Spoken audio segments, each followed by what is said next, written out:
যদি কাল কিছু অর্জন করতে চাও আজকে থেকে স্বপ্ন দেখা শুরু করো। নমস্কার সবাইকে, সবাই কেমন আছেন?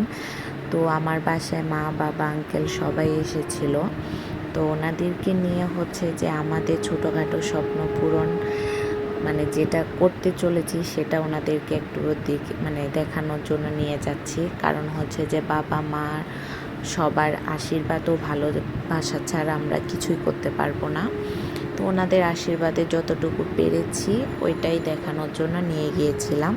তো এর আগেও বাবা এসেছিল, বাবাকে দেখাইতে পারি নাই সময় স্বল্পতার জন্য। তো এবার সবাইকে নিয়ে আসলাম, বুঝে গেছেন আপনারা মানে আমি কিসের কথা বলতেছি।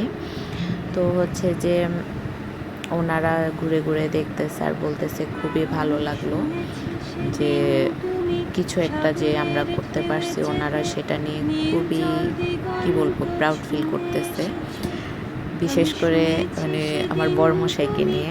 কারণ ওই তো সব কিছু করেছে, তাই না? ওর জন্য আমিও প্রাউড ফিল করি। মানে অ্যাটলিস্ট শেষ বয়সে মা বাবা সবাইকে নিয়ে তো থাকতে পারবো সুখে শান্তিতে। তো হচ্ছে যে এটা ছিল রান্নাঘর। তারপর আমার ছেলেও গিয়ে বলতেছে, মা তুমি এখানে রান্নাঘরে কি কি করবা? ও মানে স্বপ্ন দেখা শুরু করেছে অলরেডি। তো আঙ্কেলও বলতেছে রান্নাঘরটা খুবই মানে সুন্দর লেগেছে, বড় সড়ো ছিল।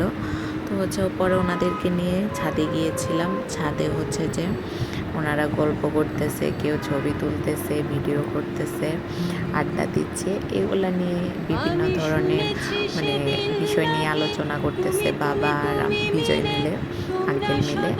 তো আমিও শুনতেছি। তো হচ্ছে যে ওনাদেরকে দেখানোর পরে আমরা আবার বাসার উদ্দেশ্যে রওনা হলাম। ওভারব্রিজ যখন পার হচ্ছে আমার খুব ভয় লাগছে, সবাই চলে আসতেছে।